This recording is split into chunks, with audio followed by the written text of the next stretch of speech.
Hola, ¿cómo están? Nuevamente en otra emisión de Panorama Económico. En el día de hoy nuevamente nos visita el doctor Saponaro y, como ustedes estarán por ahí suponiendo y suponen bien, el diálogo de hoy, el programa de hoy, versará sobre cuestiones de geopolítica. Para esa cuestión le hacemos remisión al programa número 12 en el que el doctor Saponaro nos visitó y hablábamos del BRICS. Este programa sería complementario porque entre aquella emisión y la presente han pasado cosas y seguirán pasando. En este caso lo que vamos a ver es un poco una actualización o programa complementario de aquel envío en el que hoy trataremos, por ejemplo, la cuestión que se refiere al diálogo para el futuro, que surge de la última Asamblea de Naciones Unidas de septiembre de este año, y sobre el cual también hacemos remisión al programa número 14 de Panorama Económico, sobre el cual dimos grandes detalles sobre esa cuestión. También nos referiremos en este programa sobre la conferencia anual sobre el cambio climático, la reciente reunión del G20, la reunión 16 de BRICS de Kazán, y principalmente todo esto enmarcado en un acontecimiento muy importante que fue la elección del presidente número 47 en Estados Unidos. Donald Trump, presidente electo, asumirá el 20 de enero del año que viene y eso generará algunos cambios seguramente en la arena internacional.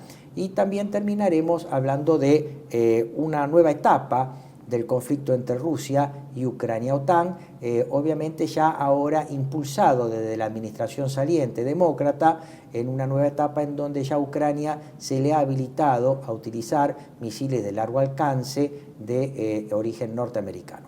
Esto, en prieta síntesis, es lo que vamos a ver hoy.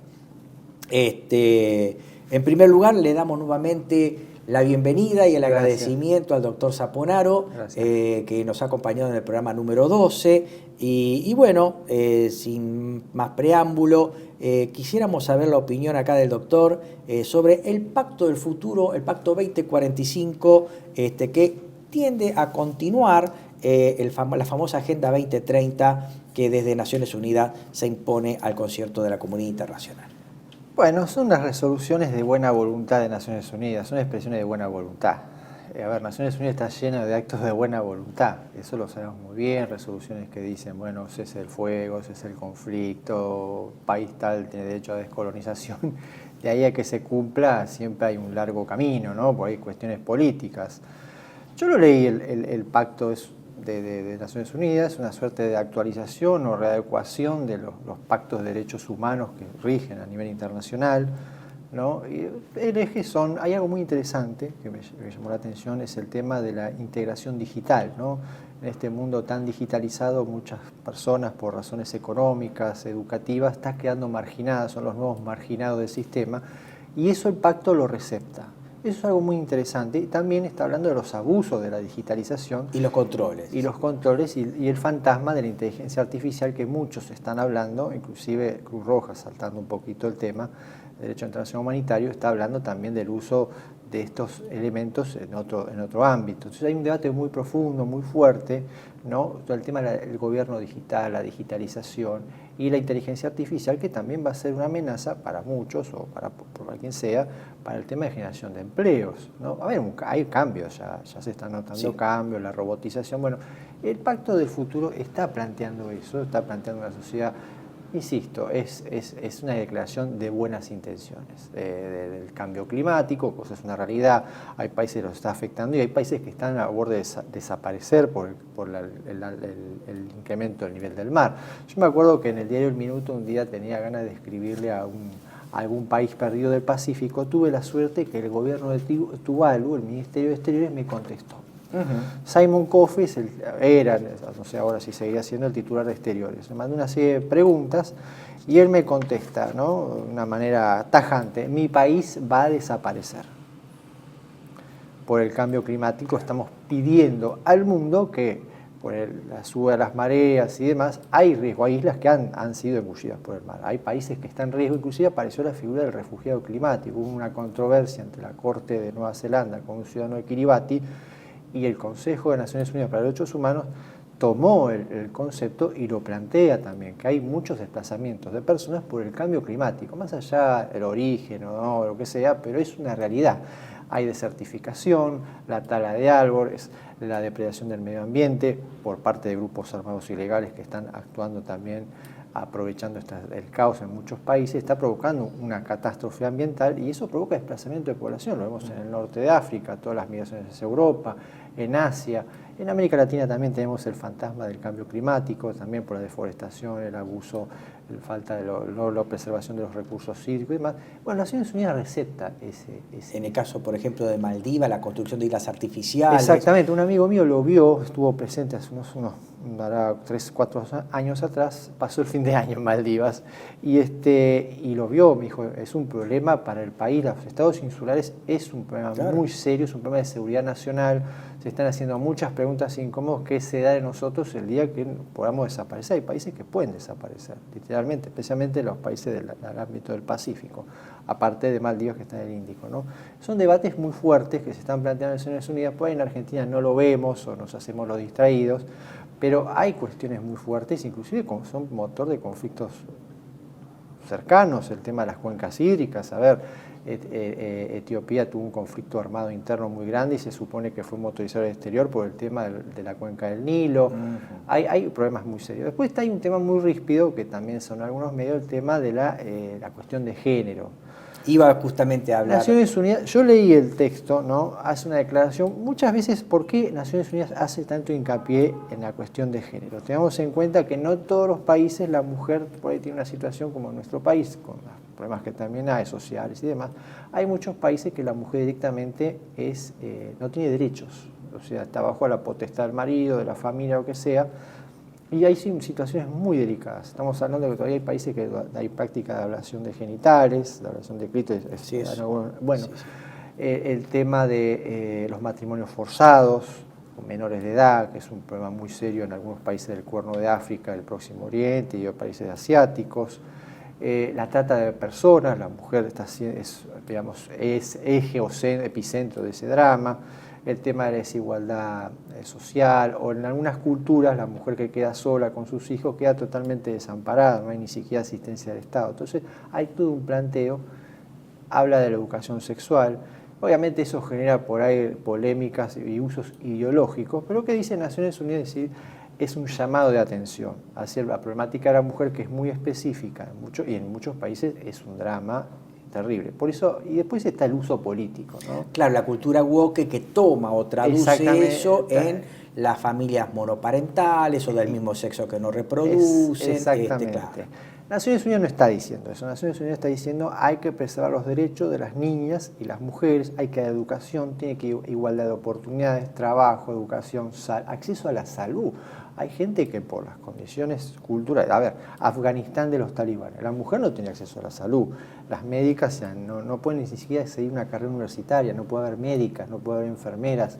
Estamos en una situación muy difícil y eso genera mortandad y toda una situación de vulnerabilidad gravísima. Bueno, ese es el llamado de atención que hace esta declaración de buenas intenciones, que sabemos que va a quedar en eso, en buenas intenciones. Por eso muchísimos países adhirieron, otros por razones políticas internas, ideológicas, que sea, decidieron no apoyar esta iniciativa, pero gran parte del mundo en la Asamblea la han apoyado.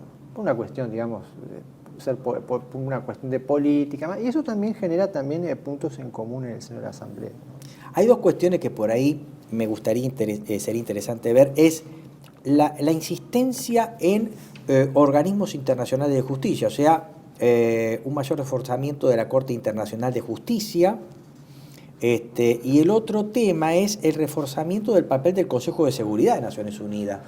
Hoy un tanto polémico, en el caso de la Corte Internacional hay países que directamente no suscriben, la desconocen, inclusive en su seno se ha dado la captura internacional de algunos dirigentes y estos desconocen totalmente al tribunal, por lo tanto tienen un pedido de captura internacional de un tribunal al cual el país en su momento nunca avaló. Nunca adhirió. Claro. Sí, eso eso sí. Eso y también el caso del Consejo de Seguridad de Naciones Unidas, que hoy en día su incapacidad es supina, ¿verdad? Bueno, el Consejo de Seguridad está paralizado porque tenemos la rivalidad el conflicto abierto, ya estamos hablando de un conflicto abierto entre Estados Unidos y sus aliados con frente a Rusia, especialmente Rusia, y en menor medida China. Con China hay una relación a veces no tan abierta de conflicto, pero hay una situación conflictiva.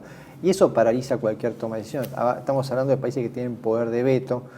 Hay un pedido de muchos países, como Alemania, Brasil y demás, ampliar el Consejo de Seguridad de los países que tengan poder de veto.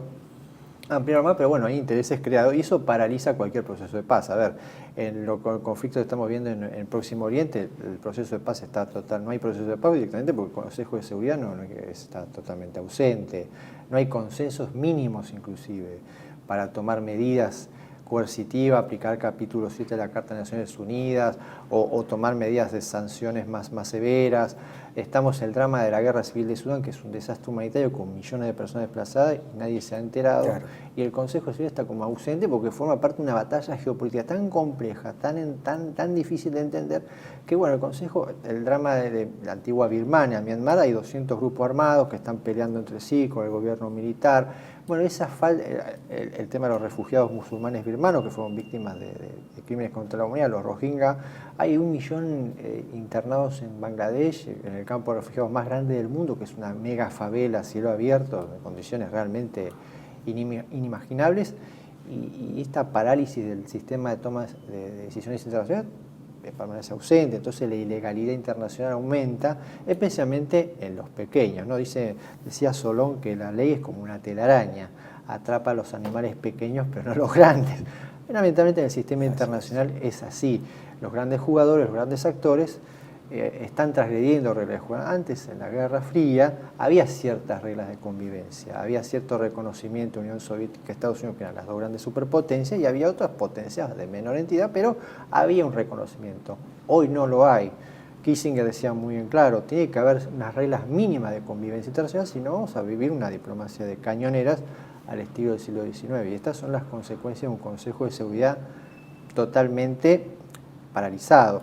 A eso se agrega la falta de liderazgo global. Vos sabés que en la guerra de Corea pasó lo mismo. La Unión Soviética puso el veto para proteger a los norcoreanos en su momento y a China, y Estados Unidos tuvo que recurrir a una interpretación jurídica y apareció la llamada resolución pro paz. La Asamblea, por una mayoría especial, votó la intervención de Naciones Unidas. Hay un resquicio, hay un vericueto jurídico en el derecho internacional para que la Asamblea tenga un rol en la seguridad internacional. Bueno, lo tenemos porque hay grandes ausentes. La Unión Europea, que está llamada, yo siempre digo, se llama la potencia diplomática, está silenciada o condicionada por la política de Washington o problemas entre ellos, y otros bloques regionales que no tienen ni la fuerza ni el liderazgo para llevarlo a cabo en ese tema, ¿no? El tema de la Corte Penal Internacional también, yo siempre digo que es una declaración de buenas intenciones, esa justicia universal suena muy lindo en la teoría. Es que en realidad no existe un superestado y obviamente eso a la larga termina generando la intromisión de la comunidad internacional en asuntos internos de los países. Exactamente. Y muchas veces termina radicalizando los conflictos internos, porque el hecho de que por ahí una persona que va a estar a punto de ser depuesta, sabe que va a ser sometida a tribunales internacionales, esta persona toma posturas más radicales y pelea hasta el último hombre o genera un mayor derramamiento de sangre y el trágico final de esa persona y de la comunidad la cual defiende y lo defiende.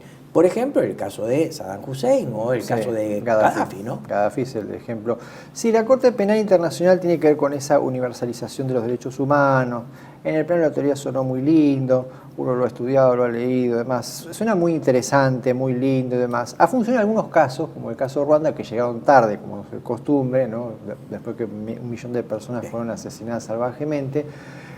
Pero tuvo alcances limitados, inclusive la dictadura de Sudán también, la Corte Penal intervino, tenía que intervenir porque lo que estaba haciendo el régimen de Sudán era espantoso, porque había prácticas genocidas había prácticas genocidas y todos los miles de refugiados iban al pauperizado Chad, que lo único que hace es traer más miseria, más violencia. Claro. Hemos tenido muchos episodios de ese tipo. Francia impulsó el concepto de responsabilidad de proteger, que es un concepto jurídico, pero todo tiene que después viene la política, lo tiñe de intereses, y lo que realmente era algo interesante, y es interesante desde el punto de vista de la teoría, termina esa suerte de Nuremberg que querían crear con el Estatuto de Roma, termina desfigurado y que tiene que ver también con la voluntad de los estados partes de aceptar o no. Y, insisto, la falta de consenso de los grandes actores, al no haber reglas de juego internacional, permite este caos que lo único que trae es más sufrimiento a la humanidad. Tal cual. Otra cuestión de gobernanza internacional es la reciente conferencia anual sobre el cambio climático, COP29, ¿no? Bakú. En Bakú. La delegación argentina se retiró y esto viene a cuento también de lo que vamos a hablar con posterioridad, la última reunión del G20. ¿Cómo ves esta cuestión de estos acuerdos que parecen poco prácticos o poco practicables, habida cuenta la nueva gestión de la administración Trump, que rechaza o niega este tipo de cuestiones, ¿no? Sí, son juegos de intereses. Vuelvo a insistir, son todos declaraciones de buena voluntad, vamos a ser sinceros. El cambio climático está trayendo muchos problemas en algunos países, como decíamos al principio, son graves y son problemas de seguridad nacional. Directamente ya afecta a la seguridad nacional, a la viabilidad de países, ¿no? La existencia de países, los conflictos, la competencia por los recursos dentro de esos países se está incrementando, por la posesión de la tierra. La cuenca del lago Chad, que por ahí es algo muy lejano, es uno de los lugares más conflictivos y peligrosos del mundo. Ahí están lo que fue el siniestro Boko Haram, que ahora cambió de nombre, pero sigue siendo tan siniestro y tan asesino como siempre. Y todo ese conflicto viene potenciado por la disputa por ese pedazo de espejo de agua que se ha achicado por la desertificación de la región, ¿no? Y hace que la vida sea muy difícil y potencia los conflictos, agricultores contra ganaderos, ganaderos contra agricultores. Bueno, hay una realidad. El tema es el tema de la matriz energética. Viene todo esto. Hay intereses creados, ¿no? Obviamente. Hay gente que no le interesa que haya cambio de transición energética. Hay países que necesitan hacer la transición energética porque no puede estar dependiendo de importar el petróleo porque hay un condicionamiento político también. Vamos a hablar mal y pronto. Hay países que están buscando la transición para evitar ser tutelados por otros intereses. Claro. La gran batalla que la dio, por ejemplo, fue el creador de la ENI, el Ente Nacional de Hidrocarburos italiano. Ahora se me fue el nombre de su creador, que hicieron un recordatorio en Argelia, cuando fue Giorgia Meloni a visitar Argelia. Bueno, él planteaba esa autonomía energética y bueno, le costó la vida, pero planteó un camino, porque la autonomía energética también tiene que ser autonomía política, se traslada en la capacidad de maniobra externa de los estados. Forma parte de la soberanía de los estados. Exacto. Del mismo modo, la autodeterminación de los estados para fomentar un desarrollo industrial, en donde detrás de ese proyecto se cruza la agenda ecológica, agenda... Claro, porque se utiliza lamentablemente con una razón política, ¿no? Hay países que utilizan eso como una razón de control, de dominación, de restringir. Ese es el gran problema. El tema es que, bueno, sí, el cambio climático es una realidad, inclusive todo el cambio de la zona del Ártico va a abrir nuevas rutas de navegación, entonces va a potenciar geopolíticamente el Ártico, va a ser un nuevo foco de problemas. No está muy lejos el conflicto, para nuestra Antártida también va a ser un tema no menor. El tema de los mares. Bueno, en el Ártico porque mejora la navegabilidad y también en la zona de Siberia porque va a permitir la explotación de nuevos recursos que los rusos desconocen. Exactamente. Pero también en el sur, en el Ártico no hay continente, en el sur hay. Hay continente y puede ser viable la explotación de recursos naturales. Claro. Entonces la competencia va a aumentar. Entonces tiene que ver con desplazamiento de población, con desarrollo. Y hay que reconocer que la biodiversidad ha sido atacada y que hay que respetar los equilibrios y demás, los humedales, las cuencas hídricas. Bueno, todo tiene razón de ser en la naturaleza, ¿no? Y a veces los intereses van más allá y generan un daño. Pero, a ver, lo que una vez me dijo un diplomático hace muchos años, me dice, hay que estar en todos los lugares, en todos los foros. Hay que escuchar para saber. Porque si uno no está presente... Y no retirarse. Claro, es un error. Es una muy mala señal y además la Argentina históricamente tiene una política, ha tenido una estrategia, gobierno de cualquier color, ¿no? Con el tema del cambio climático, con el tema de la promoción de derechos, con el derecho a autodeterminación de los pueblos, con la no injerencia. Argentina tiene una postura histórica en esto y bueno, que se haya retirado me parece que no fue la decisión más acertada. Hay que escuchar lo que se dice, lo que se hace, dialogar con otros actores, conocer intereses, actores en juego, y eso permite hay que estar, para mí hay que estar. No sé si te parece, por lo menos a mí me parece, que a lo largo de la historia argentina siempre se ha criticado la política de neutralidad de nuestro país. Sí. Hoy en día abandonada, y por lo menos en lo particular, hasta estoy comenzando a sentir cierta nostalgia de lo beneficiosa que en su momento fue esa política tradicional de neutralidad, que siempre fue criticada. Sí, lamentablemente. Y hoy en día uno la va revalorizando cada vez más, y en la medida en que nuestro país se alinea y forma parte de los conflictos internacionales, lo vamos a ver en los próximos minutos, en el caso del alineamiento argentino con Ucrania, uno lo ve como, en definitiva, un valor que hemos perdido, que no hemos valorado y lo hemos perdido, ¿no? Y en mi caso particular estoy comenzando a tener una temprana nostalgia de haberla perdido. ¿A vos qué te parece? Y, a ver, la geopolítica, somos un país periférico. Es indudable que hay cuestiones que no nos atañen, que no nos competen. El Próximo Oriente, las cuestiones en Europa. Nadie dice que la Argentina tenga que ser indiferente a la violación del derecho internacional, porque somos víctimas, la Argentina es víctima de la violación del derecho internacional con el tema del Atlántico Sur. Claro, una cuestión de hecho y que se ha agigantado, porque buena parte del mar argentino está en manos de otro actor. Claro. Exactamente. Entonces, la Argentina tiene esa equidistancia, le permitió dialogar con el mundo. En mayor o menor medida, pero el multilateralismo, creo que para mí ese es el camino para la Argentina. Mantener relaciones constructivas con Estados Unidos, con Unión Europea, con Rusia, los BRICS, ¿no? Que ahora ya es el nuevo espacio de poder, con África, que es algo que tenemos bastante olvidado. Tenemos inclusive el Mercosur, tiene un pequeño acuerdo con la Comunidad de Desarrollo de África del Sur en materia de compensación, y bueno, una suerte que quedó, acuerdo comercial que quedó trunco. Con el sudeste de Asia, con China, tener canales de diálogo abiertos, opciones, incrementar nuestra capacidad de margen de maniobra. Parece que nadie aprendió la lección del 1982, que la Argentina se cerró, perdió la capacidad de margen de maniobra y bueno, la respuesta fue a la solidaridad internacional vino de alguna manera, tardía, y ya era demasiado tarde. Así es. No explotamos las opciones. El multilateralismo nos permitió proyectar la causa Malvinas en un momento. Inclusive logramos, se sabe que logramos el apoyo del CARICOM, del Caribe Angloparlante, por el resentimiento que hay, entre comillas, por el colonialismo y demás. Y el CARICOM ha mostrado cierta solidaridad. No digo que reconozcan los derechos argentinos, pero sí instan al diálogo entre las partes. Eso es la salida de la Unión Europea de Gran Bretaña. Exactamente. Y logramos cosas interesantes en el mundo en su momento. Argentina tuvo una gran batalla en el tema del derecho del mar, pocos lo conocen. Muy importante. Muy importante. Y eso hay que reivindicar el anterior gobierno, que fue uno de los grandes artífices de haber ampliado la soberanía nacional. Exactamente. En el mar. Entonces la Argentina, el famoso grupo Cairns, que era un grupo de portador de alimentos, cerealeros, claro, Nueva Zelanda, Australia, la Argentina Brasil. logró crear canales de diálogo con países que son competidores, pero logró tener puntos de confluencia. Bueno, eso es el multilateralismo.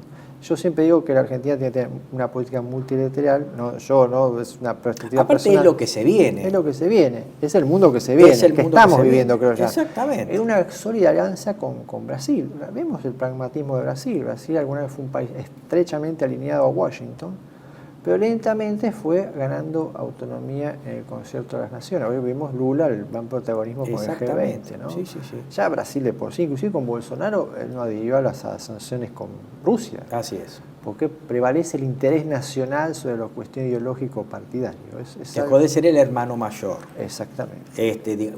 Delegado de la política exterior norteamericana. Lo vemos en la política de compra de armamento. Todos los sistemas de armas son ahora de origen europeo. Está reforzando los lazos con Europa. Está haciendo una interesante política Brasil, ¿no? Y se transformó en un gran líder ya regional, con proyección regional, defendiendo sus intereses, con esa visión de multilateralismo.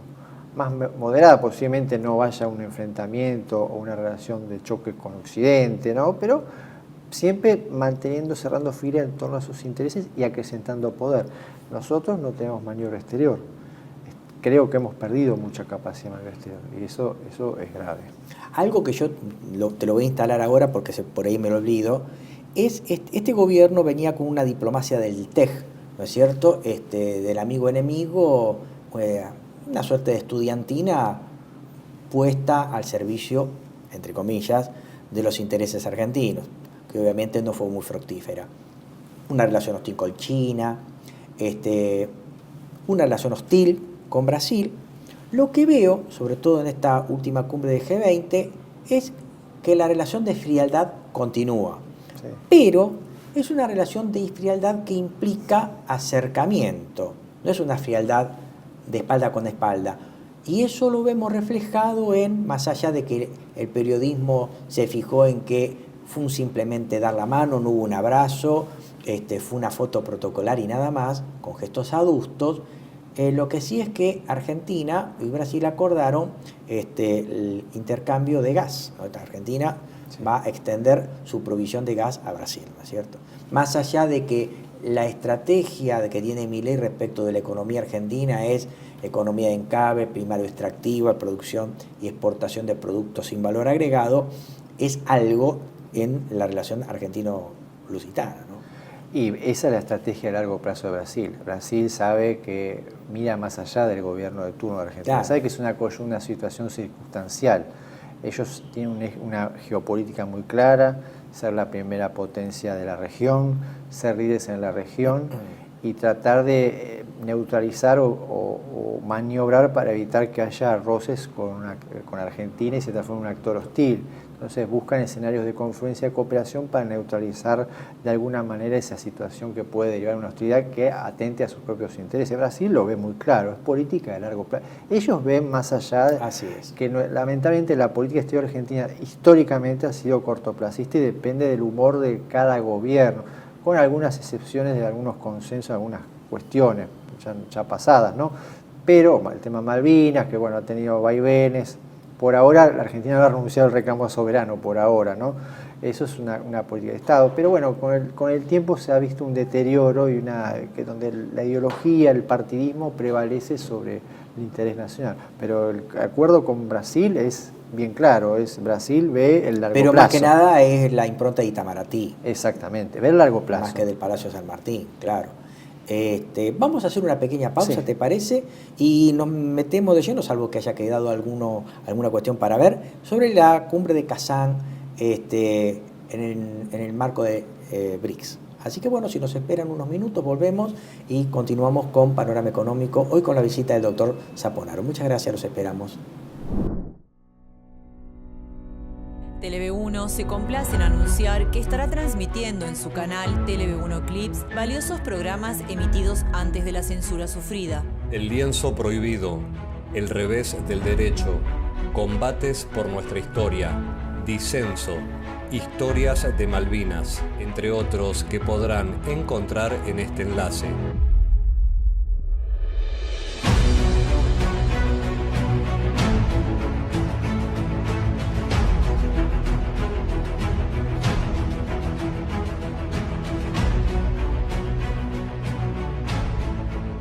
Agradecemos su aprovechamiento y difusión. Bienvenidos a CEPA, Centro de Estudios del Pensamiento Americano. Nuevo sitio web de cursos de formación en política, filosofía, historia, literatura, geopolítica, religión, psicología y más. Cursos de formación que reflejan el verdadero pensamiento americano. Lo invitamos a elegir el curso de su agrado ingresando en www.cepa.la.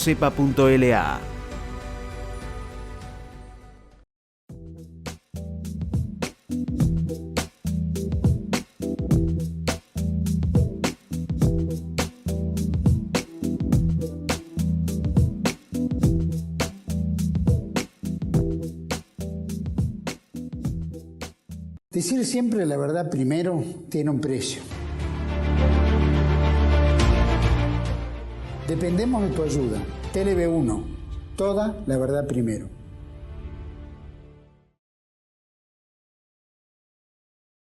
Volvemos en la segunda parte de Panorama Económico, hoy con la visita del doctor Saponaro, y nos quedaba un tercer tema, que es el de la cumbre de los BRICS en Kazán. Se reunieron 36 países de esta nueva comunidad, con Rusia como principal organizador del mismo. Los mismos rusos sostienen que esta cumbre de Kazán fue el mayor acontecimiento de política exterior jamás organizado en el país, según fuentes mismas del Kremlin. Más de la mitad de la población del planeta representa a BRICS, y obviamente la formación inicial de 2010, formada por Brasil, Rusia, India, China y Sudáfrica, se unieron en enero, como recordarán, nosotros nos fuimos como país, se unieron Irán, Egipto, Etiopía, Emiratos Árabes Unidos y Arabia Saudita. Y otros países han pedido sumarse y están como socios oficiales. Ellos son Argelia, Bielorrusia, Bolivia, Cuba, Indonesia, Kazajistán, Malasia, Nigeria, Tailandia, Turquía, Uganda, Uzbekistán y Vietnam. Obviamente, entre los principales tópicos, que acá queremos consultarle al doctor, están en primer lugar la adopción de una moneda internacional, tomar distancia respecto del dólar, organizar un nuevo sistema de pagos internacionales, y principalmente crear un nuevo mercado de cereales, una nueva bolsa de legumbres, semillas oleaginosas, obviamente bastante dificultosa para restablecer, y ampliándola para eventualmente comercializar otras materias primas importantes. Y acá sí, lo novedoso, encontramos una declaración respecto de la búsqueda de paz en el conflicto de Gaza. Doctor, ¿qué opina sobre estas cuestiones que dejó la cumbre de Kazán? Podemos calificarla histórica. Es una suerte de reedición de yo por ahí suena exagerado, la conferencia de Bandung de 1955. Es la movilización del sur global.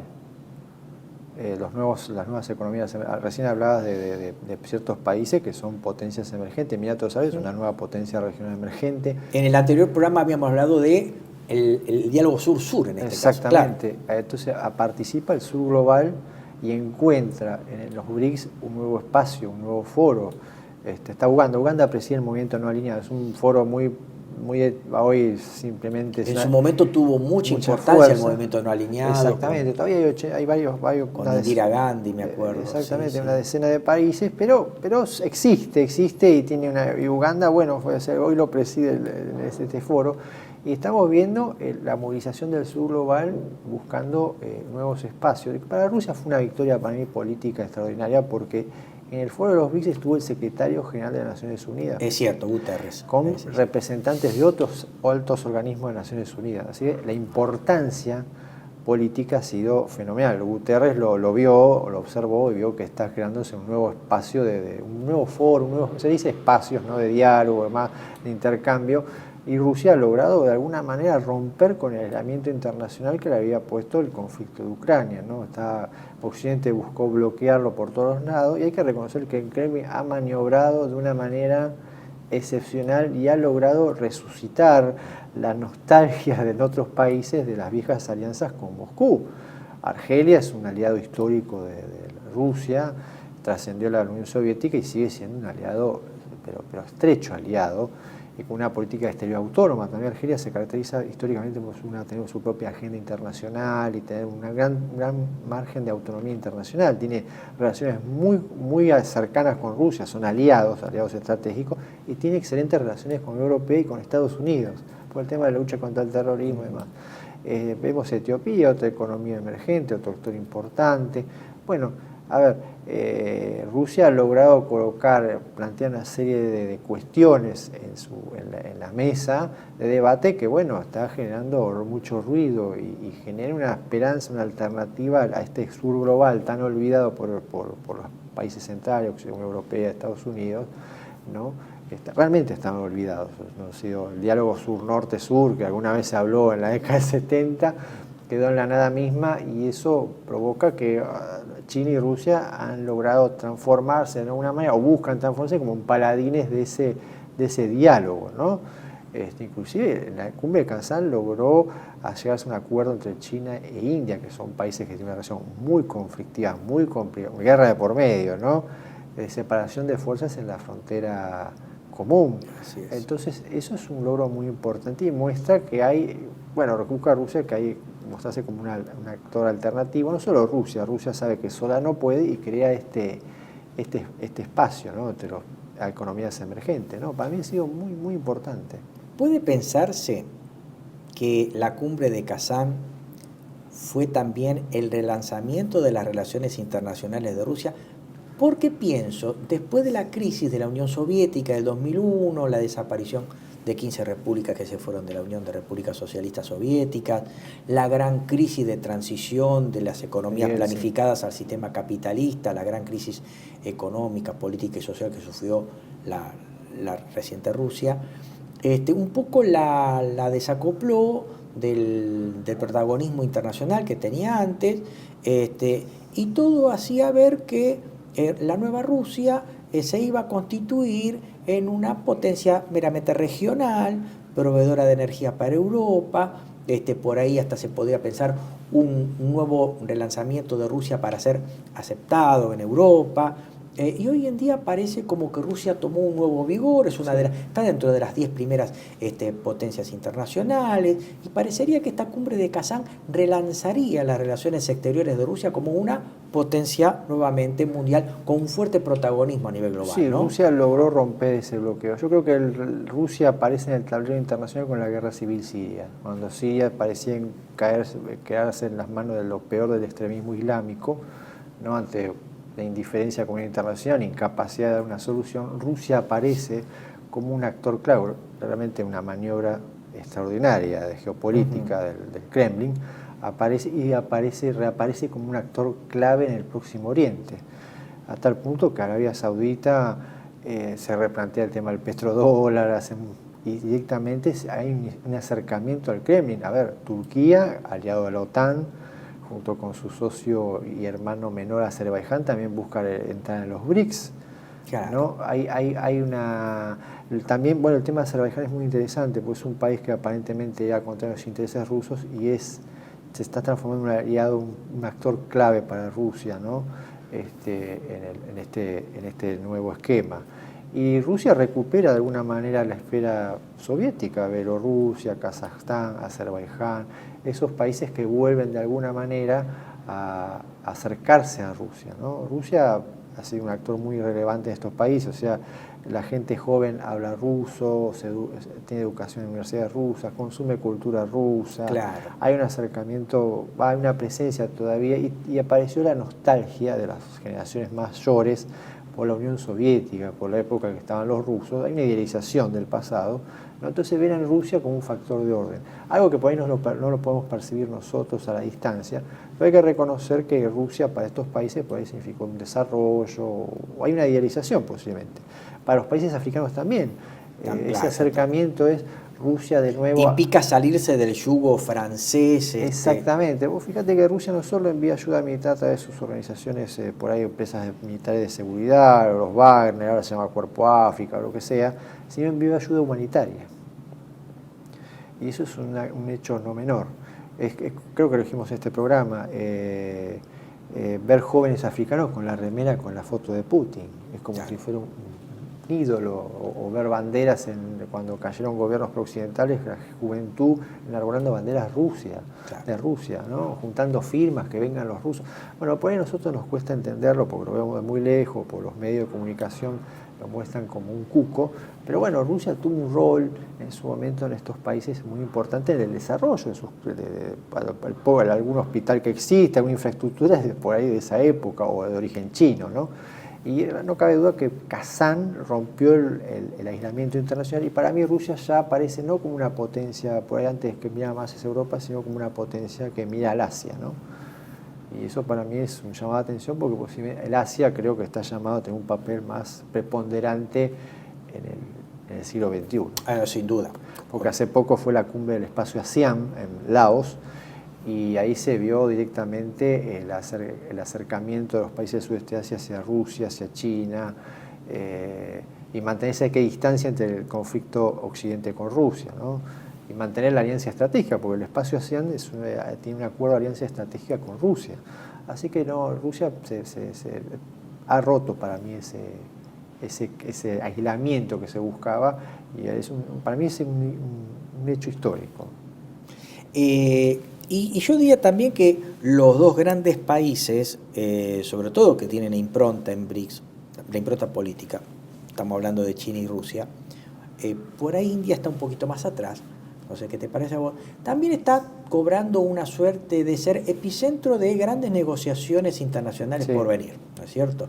Sí. India con Narendra Modi hay un régimen nacionalista, ultranacionalista, con tensiones internas. No digo que sea fácil el frente interno en la India con los musulmanes. Estamos hablando que los musulmanes son el 11% de la India, en un país de 1.100 millones de personas. O sea, pero ese discurso nacionalista, exacerbación de orgullo nacional, está motorizando a la India como un nuevo actor global. Inclusive se ve la India a sí misma como una potencia en cierre. Tengamos en cuenta que la India es potencia nuclear. Pocos por ahí reparan que la India tiene capacidad nuclear, tiene una industria de armamento de altísimo nivel, inclusive desarrollada en base con apoyo ruso en su momento, industria aeronáutica de primer nivel, y se está proyectando lentamente la India fuera de sus fronteras. Se acerca con países donde hay minorías indias. Pocos saben que Guyana, un país del norte de Sudamérica, tiene la mitad de la población, o casi la mitad de la población, tiene ascendencia india. Uno de los grandes socios que apoya la seguridad, la modernización de las Fuerzas Armadas de Guyana es la India. Surinam tiene una población también importante de origen indio. Incluso el presidente de Surinam, su nombre es dificilísimo, no me voy a acordar, pero es de origen indio, tiene ascendencia india. Y la India se acercó a Surinam y está apoyando su reconstrucción de su sistema de seguridad. Son datos no menores. En África también está incrementando su presencia en países donde históricamente estuvieron ligados a la India por el comercio de tiempos pasados, y donde hay poblaciones y minorías indias. Los indios en los países del este de África tienen un rol muy importante en el comercio minorista, mayorista, además.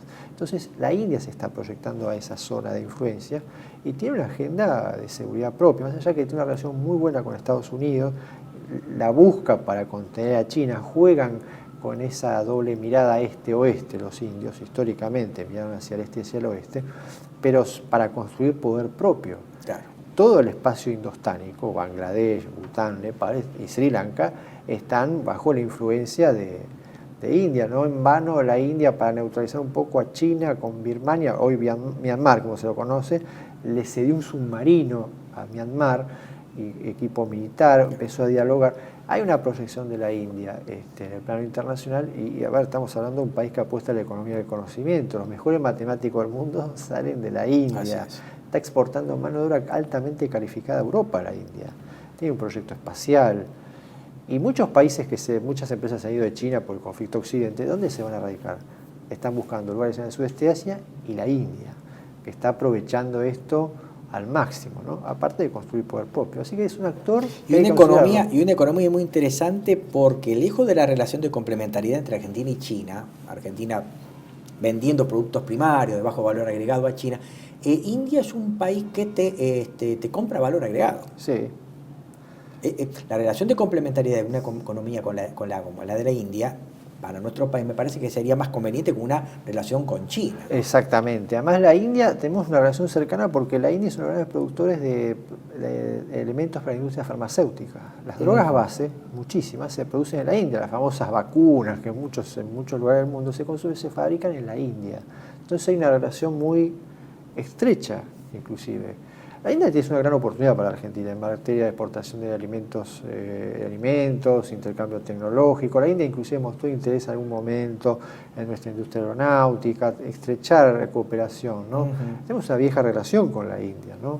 Inclusive su vecino díscolo Pakistán también nos veía en su momento con simpatía. Hace muchos años vino el presidente de Pakistán, Pervez Musharraf, y una de las cosas que reconocía, que uno de los primeros países a reconocer la independencia de Pakistán fue la Argentina. Inclusive hay una capital de Pakistán, Islamabad, hay una plaza llamada Argentina, en recordatorio a ese país sudamericano tan entusiasta que apoyaba la independencia de lo que fue el imperio británico en la India, ¿no?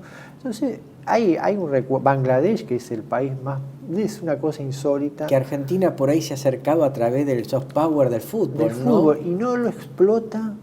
Es curioso. No lo explota porque tiene que ver con el resentimiento que tienen los bengalíes con la ocupación británica. Claro. Entonces ven en Argentina, hay una idealización y hay una locura con el fútbol argentino, con un amor hacia Argentina. Inclusive en lugares de la India también se ha percibido eso. Yo por gente que es asiática me lo ha manifestado. En lugares muy distantes se ha flameado la bandera argentina con el fútbol. Entonces la Argentina tiene que explotar eso. Son aliados, son Bangladesh es una economía emergente, potencia mundial de la industria textil. Hay oportunidades, hay que explorarlas y trabajarlas. Tal cual. Y vamos al siguiente tema, que es el de G20, ¿no? Llama la atención, más allá de este silencio, esta frialdad, pero con una consecuencia económica. Argentina ha comenzado por lo menos a declarar exportación de gas a Brasil. Vemos acá plasmado un verdadero giro pragmático de la administración Milei. Tuvo 30 minutos de reunión bilateral con Xi Jinping, el líder chino, ¿no es cierto? En donde, bueno, en ese paquete hay un montón de negocios, la confirmación del swap de 5.000 millones de dólares, en donde podríamos llegar a decir que China salvó al gobierno de Milei, ¿no es cierto? Cuando en realidad Milei, en unas declaraciones que tuvo el 16 de octubre del 23, Abrosita dijo: nosotros no hacemos pacto ni con comunistas, yo no promovería la relación con comunistas, ni con Cuba, ni con Venezuela, ni con Corea del Norte, ni con Nicaragua, ni con China. Evidentemente esto ha sido un golpe de timón pragmático del gobierno de Milei, en donde vemos que China,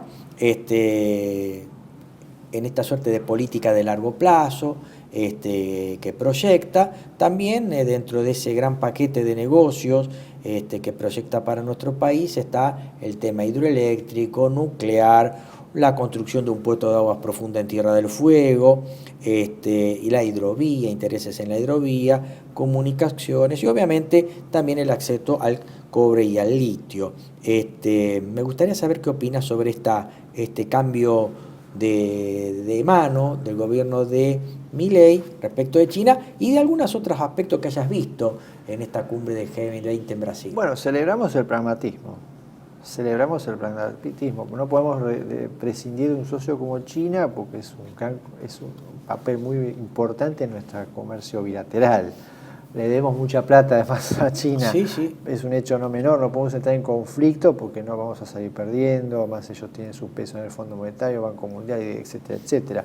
Es un actor de la segunda potencia global, de alguna manera. Es un actor de peso, es miembro permanente del Consejo de Seguridad de Naciones Unidas. Es muy importante China para nosotros como socio en materia comercial y potenciar eso y mejorar los vínculos es muy positivo. Como decíamos al principio, Argentina tiene que abrirse al mundo, a dialogar con todos los actores, generar vínculos y alternativas para incrementar el margen de maniobra externa. Ese es el gran objetivo de la política exterior para mi modesto entender. No podemos entrar en un conflicto, sería una catástrofe económica por todo lo que significa China. Y después tengamos en cuenta que China es un país que tiene una gran expertise en grandes obras de infraestructura. La Argentina necesita obras de infraestructura de alto impacto estratégico. No podemos seguir con la actual matriz energética, que casi el 60% es termoeléctrica, con el costo que eso tiene para el país. Las tarifas y bueno, eso nunca acabar. Entonces es muy importante generar diálogos con China, buscar mecanismos y esperemos que los acuerdos en materia de explotación de recursos naturales sean en base a acuerdos win-win. Claro. A ver, que haya valor agregado para Argentina. Y sustentables. Exactamente. A ver, no contaminantes. Hace poquito mencionamos un país como Pakistán, que es un aliado de China. Pakistán ha explotado con mucha habilidad la alianza con China. Se ha industrializado, se ha desarrollado de alguna manera. Hoy está construyendo submarinos con apoyo tecnológico chino, tiene una industria aeronáutica que exporta gracias a una sociedad con industria china. Antes del famoso F-16 que iba a comprar la Argentina, se habló de un avión de origen chino que en verdad casi la mitad se ha hecho en Pakistán y se exporta, ¿no? Ha tenido un relativo éxito comercial. Pongamos en cuenta lo que se puede traducir el beneficio en una buena relación y saber negociar y saber es clave saber lo que se quiere. Si uno sabe lo que quiere en el campo de la política internacional, se puede llegar a cosas positivas. Es muy interesante lo de Tierra del Fuego es una maniobra geopolítica china. Eso hay que estudiarlo, hay que plantearlo, hay que presentarlo, no me parece una idea negativa. Que nuestro país necesita un puerto de aguas profundas, sin duda, sí, pero en realidad, históricamente, desde el punto de vista de la localización, me parece que a nuestro país no le convendría tener el puerto de aguas profundas de Tierra del Fuego. Más bien, yo lo diría, zona sur de la provincia de Buenos Aires, por ahí. El famoso puerto de aguas profundas de Punta Médano. Por un tema logístico, ¿no? Los chinos querían crear un conglomerado industrial que tenía que ver con la elaboración de fertilizantes, después hacer un puerto para capacidad de operar buques de 20.000 toneladas. Bueno, eso quedó ahí en stand-by, no sé en qué queda. Pero bueno, el objetivo es que la Argentina logre traer desarrollo, atraer inversiones que promuevan el desarrollo y el valor agregado, de generar empleo y sinergias y alianzas duraderas. Ese creo que debe ser el gran debate que se ve en la Argentina en materia de política exterior, ¿no? Creo, a mi entender. Un tema también que es de relación estratégica con China es la posición argentina respecto de considerar a Taiwán como provincia china. Exactamente. Y China considerar a Malvinas como territorio argentino. China ha manifestado el apoyo a la Argentina por el tema Malvinas, históricamente, ¿no? Eso es una realidad. Porque los chinos vivieron en carne propia el tema Hong Kong. Entonces, sí, es un tema muy delicado. Para China es un tema prácticamente ofensivo. Reconocer cualquier reconocimiento a Taiwán es un tema que le toca muy de cerca, y la diplomacia china reacciona con mucha energía cuando yo creo que Argentina tiene que reconocer la integridad del territorio chino. Así es. Y obviamente como moneda de cambio por el tema Malvinas. Así es Un tema no menor. Además, la presencia china en el Atlántico Sur, tenemos que hablar con los chinos, hay que hablar con los chinos y tenemos mucho de qué hablar. Porque también hay vías alternativas de la comunicación entre Asia y el Atlántico, no solamente a través de Canal de Panamá, que por ahí existan otras vías alternativas de comunicación. La ruta del Cabo. Claro. La ruta del Cabo y el sudeste de Asia. Exactamente. Ello más allá de algún resbalón diplomático que tuvo la canciller renunciante respecto al tema de Taiwán, ¿no es cierto? Sí, pero bueno, sí, un hecho no menor. Sí, un hecho no menor, por cierto. El presidente Trump es un presidente electo, no asumido, va a asumir el 20 de enero. Prometió dos cosas: paz internacional y sobre todo relanzar a Estados Unidos como una potencia industrial. Una nueva etapa de desarrollo industrial norteamericano. Prometió la elevación de aranceles, probablemente esto quizás genere una guerra de aranceles, retorsión. Por ahí los otros países periféricos, en busca de mejorar su competitividad ante el incremento de aranceles, también generen devaluaciones competitivas, probablemente tengamos guerras de tipo de cambio.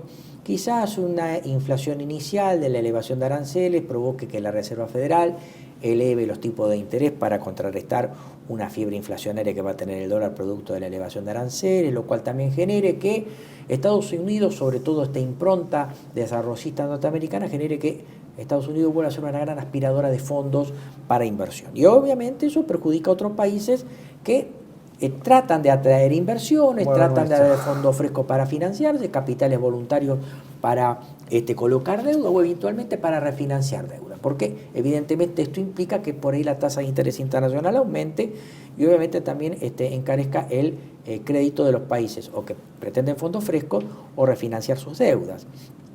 Y en el medio de esto, Trump promete paz mundial porque evidentemente a Estados Unidos la guerra le cuesta.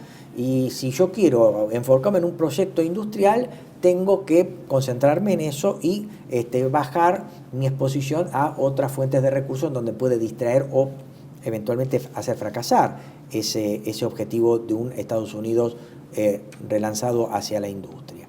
Y en el medio de esto tenemos que la administración gobernante, la administración Biden, abre una nueva etapa del conflicto que hay entre Rusia versus Ucrania y OTAN, que es permitirle a Ucrania la utilización de misiles de largo alcance fabricados en Estados Unidos. En la madrugada de este martes, este programa se está emitiendo el 20 de noviembre, el martes, entre 6 o 7 misiles de largo alcance, misiles balísticos a tanks, bombardearon a la región de Briansk, según fuentes de Russia Today, fueron neutralizados, ¿no?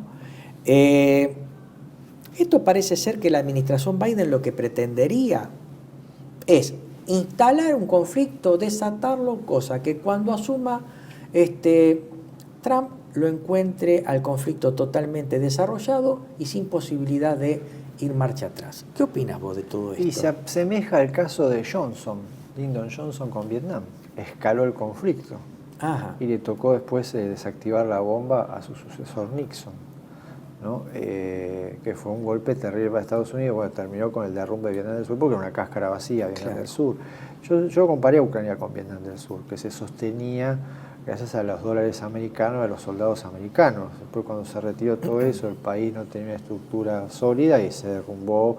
En poco tiempo se hizo añicos, desapareció. Fue la gran victoria del norte, la gran paciencia estratégica del norte, ¿no? La estrategia sin tiempo. Rusia libra una guerra una estrategia sin tiempo. Rusia sabe que libra una guerra que va más allá de Ucrania. Ellos lo comprendieron de manera magnífica, por eso vemos Kazán, por eso vemos el tema África, bueno, cómo maniobra Rusia en todo aspecto, en el plano político, psicológico, cultural. Combate con diplomacia. Exactamente, en todos los campos ellos abren un abanico y actúan en consecuencia, ¿no? La guerra es en el campo de batalla es simplemente un frente más en el conflicto que ellos están librando. La guerra económica, reconvertirse como país asiático, es realmente muy, muy interesante de observar. Es posiblemente que haya interés de los grandes señores, de las grandes empresas de armamento, es un gran negocio. Las grandes empresas de armamento han disparado sus acciones, han llenado a sus accionistas, han generado mucho dinero, es un gran negocio. Más allá de la sangría económica para Estados Unidos, que son préstamos, en verdad, Ucrania se está endeudando, más allá que también parte de ese dinero se utiliza con fondos rusos retenidos, ¿no? Que provocó un escándalo en la Unión Europea, porque bueno, también toca intereses del sistema financiero. Es riesgoso el juego que está llevando Biden, es muy riesgoso. No, sin duda. Es caminar, como siempre digo, una frase que me gusta, caminar al borde del abismo, ¿no? Está caminando al borde del abismo, porque la escalada puede generar situaciones imprevisibles. Ya Rusia está insinuando la utilización de armamento no convencional. Armas nucleares tácticas, posiblemente sea una amenaza abierta o velada, lo que sea, pero el riesgo está de escalada, que Rusia decida incrementar la capacidad de todo usar su potencial nacional y va a ser muy difícil para Ucrania. Ucrania subsiste gracias al dinero que apoya Occidente y los medios que pone Occidente, porque Ucrania en las primeras semanas de la guerra perdió toda su fuerza de combate. Las fuerzas americanas están muy mal estado cuando atacó Rusia, porque Ucrania no se ocupó mucho tampoco de tener una defensa creíble. Entonces, y escaló el conflicto torpemente, bueno, un pésimo manejo de muchas cosas y se vio involucrado en un conflicto y gracias al apoyo de Occidente logró sortear el temporal. Pero además, aparte de las armas, hay un tema de recursos humanos. Zelensky está escalando, cada vez más apuesta a escalar, porque él cree posiblemente que una guerra OTAN-Rusia él salga ganador, o Ucrania. No sé cuál es un juego muy riesgoso, porque puede costar directamente la existencia del Estado-Nación. Ese es el problema. El objetivo de Ucrania es sobrevivir como Estado-Nación. Después, bueno, los límites fronterizos, bueno, posiblemente sufran amputaciones, pero el objetivo primigenio es la continuidad histórica de la nación. Eso lo vieron los finlandeses en la Segunda Guerra Mundial. Sabían muy bien que con Stalin no podían ganar la guerra, pero lograron maniobrar para sobrevivir como democracia y como país independiente. Lo lograron. El precio fue muy alto, pero lo lograron. Hoy es el país que es. El tema de la escalada del conflicto es riesgoso. Le está dejando una escalada de conflicto a Trump, lo está condicionando a la administración. Trump la condiciona fuertemente, posiblemente para erosionarlo políticamente en el frente interno, ¿no? Posiblemente haya algún juego. Después, cuando él esté en el poder, se utilice para erosionarlo. Claro, es indudable que sí. Va a ser difícil salir del atolladero. Lo que a mí me llama la atención es la ausencia de planes de paz o de que se hable del día después. Nadie habla del día después. Claro. Hay un discurso triunfalista, virulento, y me parece que hay que abrir canales de diálogo a través de terceros actores. No queda otra opción, empezar a dialogar tras bambalinas, ¿no? Pero es indudable que es un condicionamiento. Va a ser una situación muy difícil. Sacar los pies del plato va a ser difícil. El Estado profundo va a presionar mucho al presidente Trump. Claro. Y sobre todo si el conflicto escala y se internacionaliza. Del mismo modo, Trump también ha dado ciertas señales de que, bueno, llegada a la paz a Europa, habrá que redifugiar los mapas, ¿no? Sí, a ver, Trump sigue el discurso del ciudadano medio. Hay que ponerse en el lugar del ciudadano medio estadounidense. Tiene problema de vivienda. La población está empobrecida. No accede a la vivienda, cada vez paga alquileres más caros. Exactamente. Hay un día a día que el señor que trabaja todos los días prende la televisión y ve que el gobierno envía, para ellos, ¿no?, de perspectivas, a tirar dinero en aventuras militares que ellos ni saben para qué los beneficia. Y entonces dice, ¿cómo puede ser? Yo no puedo acceder a la vivienda, acá el gasto es peor, la salud más cara, de peor calidad. Bueno, eso se agrega, entonces Trump capitaliza ese frente interno, ¿no?, diciendo, bueno, no, ahora el dinero de los americanos va a ser utilizado para invertir o apostar a Estados Unidos, ¿no? Y tiene esa idealización, América va a ser grande de nuevo. No creo que haga esa reindustrialización porque... Son 4 años, no tiene reelección y no tiene sucesor. Exactamente. Tangible, y el mundo está muy cambiado. Y hay alguien que le... Ese es el gran problema. La gran fábrica del mundo es China y ha ocupado muchos Ese es el gran problema que tiene Estados Unidos. Trump, por lo menos, no tiene sucesor, no tiene una línea. Exactamente, hay nuevos actores, nuevas potencias industriales. Asume Rengo, pasa eso. Y fuera de agenda, sí, es decir, respecto a cómo ves el tema del comportamiento de la diplomacia norteamericana con Trump a la cabeza respecto del conflicto entre Israel y Irán. Trump tiene una postura un poco... Siendo que Estados Unidos siempre, y obviamente los dos candidatos eran pro-israelíes. Sí, ¿no? sí, en eso están de acuerdo los dos. Claro, por eso mismo. El tema que Trump cometió para mí es un error haberse salido de Estados Unidos del acuerdo nuclear con Irán. Lo que hizo con Irán es radicalizarlo, endurecerlo, ¿no?, y perder el control. Porque antes había más o menos cierto control con el acuerdo que logró Obama. Obama logró un acuerdo muy interesante. Trajo a Rusia, trajo a China, trajo a mucha gente que no se llevaba muy bien. La Unión Europea se sentaba y lograron decir a los iraníes, bueno, usted quiere un plan nuclear, pero bajo reglas de juego. Irán aceptó las reglas de juego a cambio del fin de las sanciones.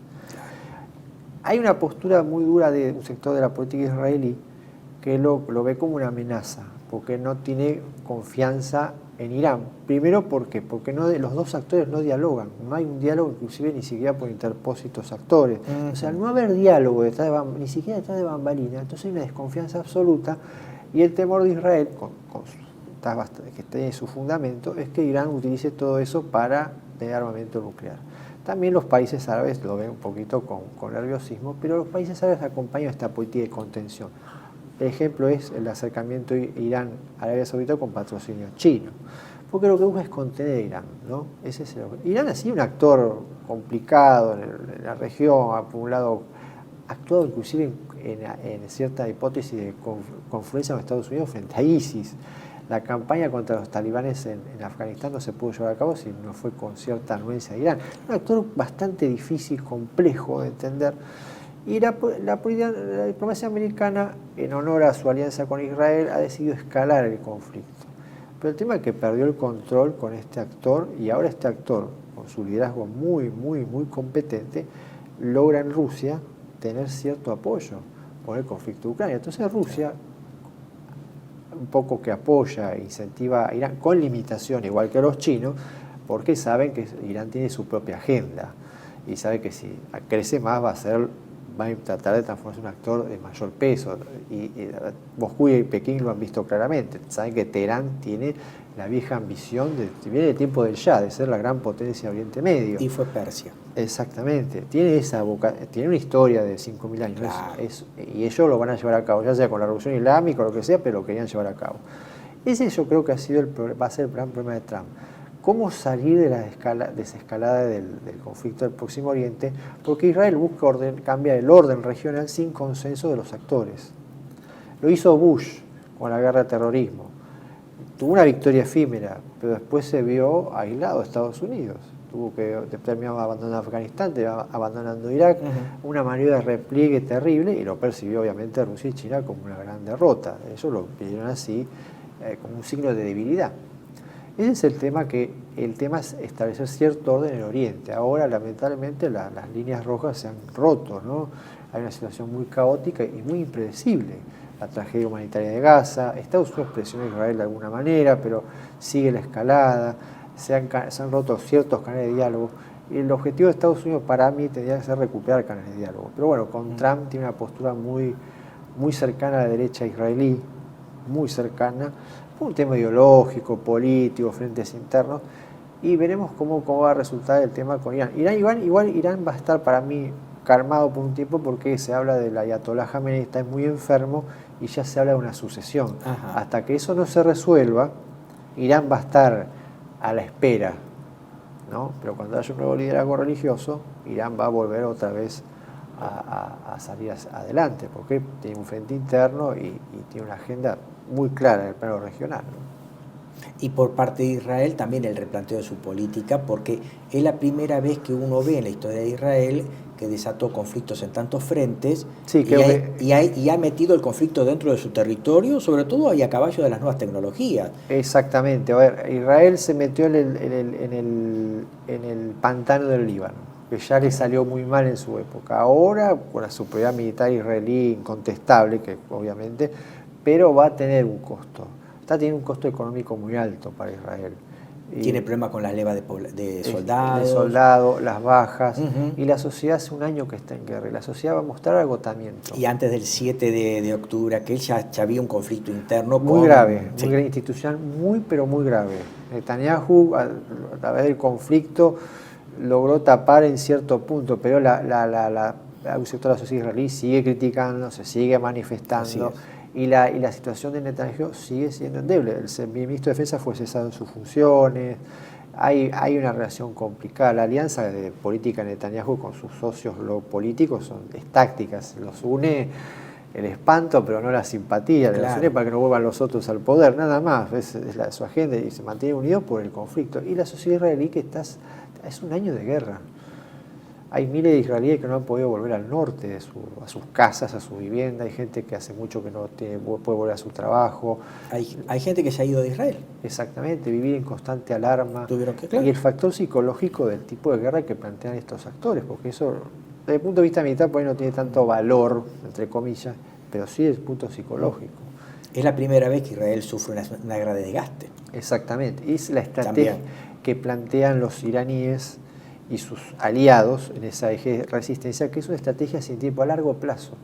Son guerras, poco a poco han logrado cambiar la opinión pública internacional, que estaba solidaria con el drama de los rehenes, que sigue siendo una cosa espantosa, ¿no? Todavía hay gente que no se sabe qué pasó, niños, una cosa realmente horrorosa.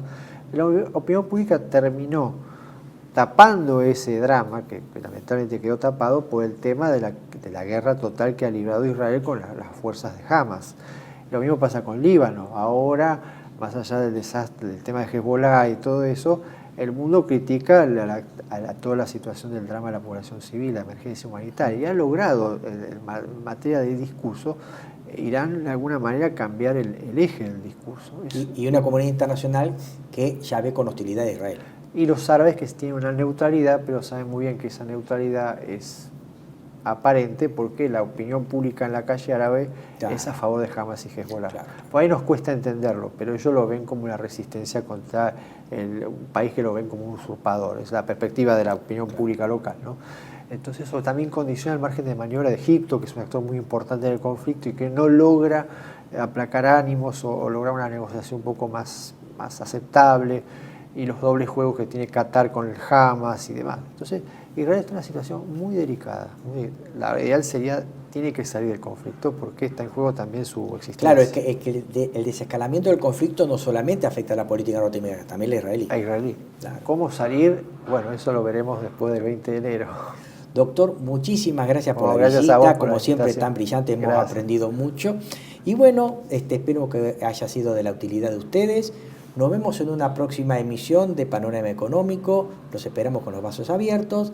Hasta la próxima.